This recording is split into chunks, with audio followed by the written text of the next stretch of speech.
प्रिय भक्तों, आप सभी का हृदय से स्वागत है। पिछले गुरुवार हमने अध्याय 13 के श्लोक 11 से 20 तक का अध्ययन किया था। उन श्लोकों में भगवान श्री कृष्ण ने हमें सच्चे ज्ञान के लक्षण बताए। विनम्रता, अहिंसा, सरलता, गुरु सेवा, वैराग्य और ईश्वर भक्ति। हमने समझा कि केवल पुस्तकीय ज्ञान ही ज्ञान नहीं है, बल्कि अपने भीतर शुद्धता, समता और आत्मचिंतन विकसित करना ही वास्तविक ज्ञान है। साथ ही भगवान ने झेय, उस परम ब्रह्म का वर्णन किया जो सर्वत्र व्याप्त है, सबके भीतर है और फिर भी सबसे परे है। और आज हम अध्याय 13 के श्लोक 21 से 35 का अध्ययन करेंगे। आज के इन श्लोकों में भगवान हमें समझाएंगे प्रकृति और पुरुष का संबंध, कर्म और गुणों का प्रभाव, आत्मा की शुद्धता, परमात्मा की सर्वव्यापकता और वह दिव्य दृष्टि जिससे हम सब में एक ही ईश्वर को देख सकें। अर्थात आज का विषय है बंधन से मुक्ति और आत्मज्ञान की पूर्ण अनुभूति। श्लोक।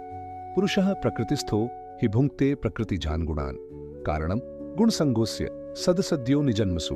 भावार्थ, प्रकृति में स्थित जीवात्मा प्रकृति से उत्पन्न गुणों का भोग करता है और इन गुणों का संग ही उसके शुभ और अशुभ जन्मों का कारण बनता है। स्पष्टीकरण। भगवान यहां बताते हैं कि आत्मा स्वयं शुद्ध है, पर जब वह प्रकृति के साथ जुड़ती है तब सुख दुख, मोह, क्रोध, अहंकार का अनुभव करने लगती है। सत्व, रज और तम, ये तीन गुण हमारे कर्मों और जन्मों को निर्धारित करते हैं। जिस गुण से हमारा मन जुड़ता है वैसा ही हमारा जीवन बनता है। यदि हम सत्व गुण अपनाएं, शांति और ज्ञान मिलेगा। रजोगुण इच्छाएं और अशांति लाएगा। तमोगुण अज्ञान और पतन की ओर ले जाएगा। इसलिए जन्म मरण का चक्र वास्तव में गुणों का संग है। श्लोक। उपदृष्टानुमंता च भर्ता भोक्ता महेश्वरः परमात्मेति चाप्युक्तो देहेस्मिन् पुरुषः परः। भावार्थ, इस शरीर में स्थित परम पुरुष परमात्मा साक्षी, अनुमोदक, पालनकर्ता और भोक्ता है, वही परमात्मा है। स्पष्टीकरण। यहां भगवान परमात्मा की भूमिका समझा रहे हैं। परमात्मा देखता है, साक्षी, अनुमति देता है, सबका पालन करता है, कर्मों के फल का अनुभव भी कराता है। जैसे सूर्य सबको प्रकाश देता है पर स्वयं निष्पक्ष रहता है, वैसे ही परमात्मा हमारे भीतर रहते हुए भी कर्मों से बंधता नहीं। संदेश। भगवान हमेशा हमारे भीतर हैं, हमें मार्ग दिखाने के लिए। श्लोक। य एवं वेत्ति पुरुषं प्रकृतिं च गुणैः सह सर्वथा वर्तमानोऽपि न स भूयोऽभिजायते। भावार्थ, जो पुरुष और प्रकृति को उनके गुणों सहित सही रूप में जान लेता है वह किसी भी स्थिति में रहकर पुनः जन्म नहीं लेता। स्पष्टीकरण। ज्ञान ही मुक्ति का मार्ग है। जब मनुष्य समझ लेता है मैं शरीर नहीं हूं, मैं आत्मा हूं, प्रकृति अस्थायी है, तब उसका मोह समाप्त हो जाता है।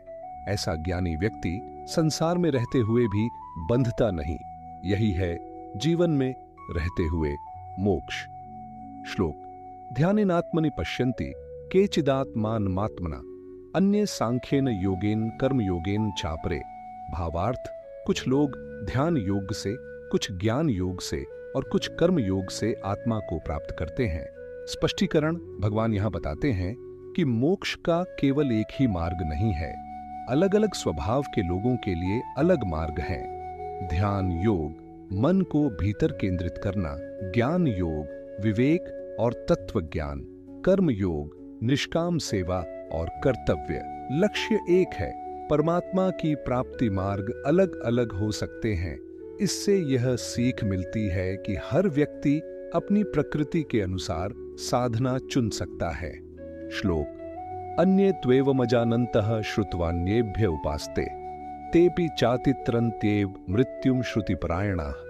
भावार्थ, जो लोग स्वयं ज्ञान प्राप्त नहीं कर पाते वे महापुरुषों से सुनकर भक्ति करते हैं और वे भी मृत्यु के बंधन से पार हो जाते हैं।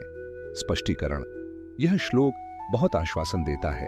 हर कोई दार्शनिक या योगी नहीं बन सकता, लेकिन संतों की वाणी सुनना, शास्त्रों का श्रवण करना, श्रद्धा से भक्ति करना, यह भी मोक्ष का मार्ग है। सच्ची श्रद्धा ज्ञान से कम नहीं होती। भगवान कहते हैं जो प्रेम से सुनता और मानता है वह भी मुक्त हो सकता है। श्लोक। यावत् संजायते किंचित सत्वम स्थावर जंगमम क्षेत्र क्षेत्रज्ञ संयोगात्तद्विद्धि भरतर्षभ। भावार्थ, हे अर्जुन, इस संसार में जो भी स्थावर, अचल और जंगम चल प्राणी उत्पन्न होते हैं वे क्षेत्र और क्षेत्रज्ञ के संयोग से ही जन्म लेते हैं। स्पष्टीकरण: भगवान यहाँ सृष्टि का मूल रहस्य बता रहे हैं। यह संसार दो तत्वों से बना है, क्षेत्र शरीर और प्रकृति क्षेत्रज्ञ आत्मा। जब ये दोनों मिलते हैं तभी जीवन प्रकट होता है। जैसे बिजली और बल्ब मिलकर प्रकाश देते हैं, वैसे ही शरीर और आत्मा मिलकर जीवन देते हैं। संदेश: शरीर केवल साधन है, जीवन का वास्तविक स्रोत आत्मा है। श्लोक: समम सर्वेषु भूतेषु तिष्ठन्तं परमेश्वरम विनश्यत् स्वविनश्यन्तं यह पश्यति स पश्यति। भावार्थ: जो व्यक्ति सभी प्राणियों में समान रूप से स्थित परमेश्वर को देखता है और नश्वर शरीरों में अविनाशी आत्मा को पहचानता है, वही वास्तव में देखता है। स्पष्टीकरण: यहाँ भगवान समदृष्टि की शिक्षा दे रहे हैं। हर जीव में वही परमात्मा है। अमीर या गरीब मनुष्य या पशु मित्र या शत्रु आत्मा, सब में एक समान है। जो इस सत्य को समझ लेता है उसके भीतर भेदभाव समाप्त हो जाता है। यही सच्चा आध्यात्मिक दृष्टिकोण है, सब में भगवान को देखना। श्लोक: समम पश्यन् हि सर्वत्र संवस्थितमीश्वरम न हिंस्त्यात्मनात्मानं ततो याति पराम गतिम।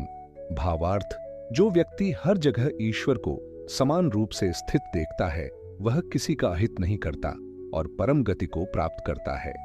स्पष्टीकरण: जब हम समझ लेते हैं कि हर प्राणी में वही परमात्मा है, तब हिंसा समाप्त हो जाती है, द्वेष मिट जाता है, करुणा बढ़ती है, क्योंकि तब किसी को चोट पहुंचाना स्वयं को चोट पहुंचाने जैसा लगता है। यही अहिंसा और प्रेम का वास्तविक आधार है। ऐसा व्यक्ति स्वतः ही मोक्ष के मार्ग पर बढ़ जाता है। श्लोक: प्रकृत्यैव च कर्माणि क्रियमाणानि सर्वशः यह पश्यति तथात्मानं कर्तारं सपश्यति। इस भावार्थ: जो व्यक्ति समझता है कि सारे कर्म प्रकृति द्वारा किए जा रहे हैं और आत्मा अकर्ता है, वही यथार्थ देखता है। स्पष्टीकरण: यह बहुत गहरा ज्ञान है। हम सोचते हैं मैं कर रहा हूं, लेकिन वास्तव में शरीर कार्य करता है, इंद्रियां क्रिया करती हैं, मन सोचता है, आत्मा तो केवल साक्षी है। जैसे फिल्म पर्दे पर चलती है पर पर्दा कुछ नहीं करता, वैसे ही आत्मा केवल देखती है। जब मैं का अहंकार मिटता है तभी सच्ची शांति मिलती है। श्लोक: यदा भूत पृथक भाव मेकस्थम अनुपश्यति तत्एव च विस्तारम ब्रह्म संपद्यते तदा।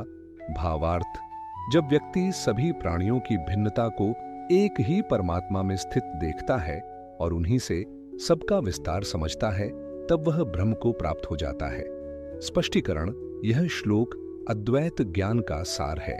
दिखाई देता है कि सब अलग हैं, लेकिन सत्य में सब एक ही परम तत्व से निकले हैं। जैसे अनेक लहरें पर समुद्र एक, अनेक दीपक पर प्रकाश एक, वैसे ही अनेक शरीर पर आत्मा एक। जब यह एकत्व का अनुभव हो जाता है तभी ब्रह्म की प्राप्ति होती है। यही है पूर्ण आत्मज्ञान। श्लोक: अनादित्वान् निर्गुणत्वात् परमात्मायं यः शरीरस्थोपि कौन्तेय न करोति न लिप्यते।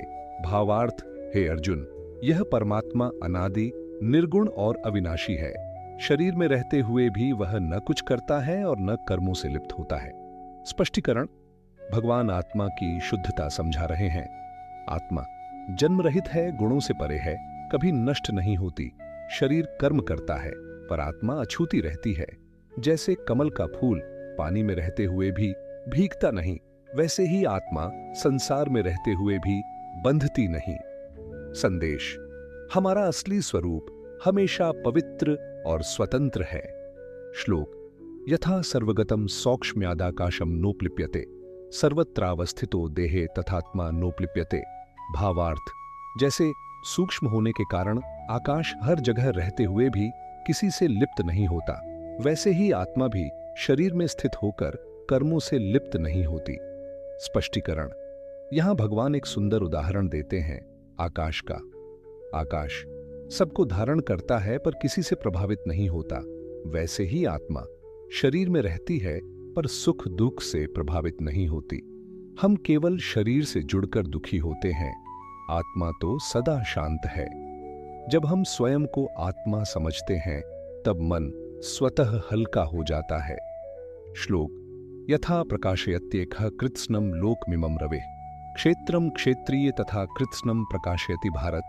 भावार्थ, हे अर्जुन, जैसे एक सूर्य संपूर्ण संसार को प्रकाशित करता है, वैसे ही आत्मा पूरे शरीर को चेतना प्रदान करती है। स्पष्टीकरण, सूर्य के बिना सब अंधकार है, उसी प्रकार आत्मा के बिना शरीर केवल जड़ पदार्थ है। आत्मा ही सोचने की शक्ति देती है, अनुभव कराती है, जीवन का प्रकाश देती है। जैसे सूर्य प्रकाश देता है, वैसे ही आत्मा चेतना देती है। आत्मा ही हमारे जीवन की असली ऊर्जा है।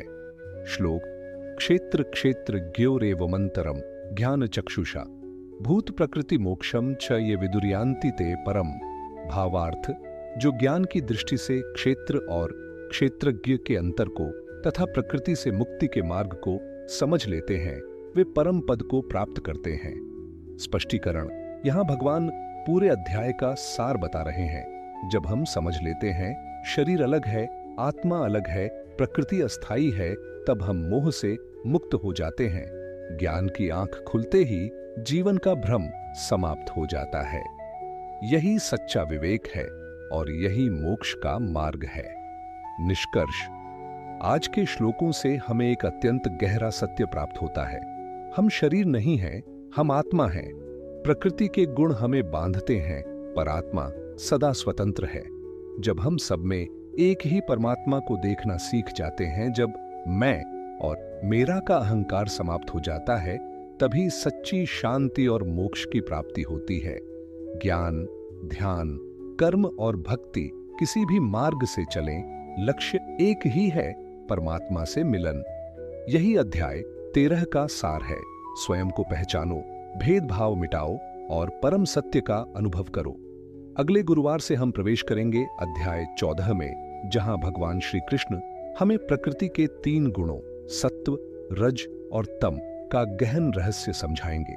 हम जानेंगे कि ये गुण कैसे हमारे स्वभाव, कर्म और भाग्य को प्रभावित करते हैं और कैसे इन तीनों गुणों से ऊपर उठकर मनुष्य दिव्यता को प्राप्त कर सकता है। तो अवश्य जुड़िए अगले सप्ताह एक और दिव्य ज्ञान यात्रा के लिए। अंत में, यदि यह ज्ञान उपयोगी लगा हो तो कृपया वीडियो को लाइक करें, चैनल को सब्सक्राइब करें और इसे अन्य साधकों तक पहुंचाएं। हरि ओम तत्सत।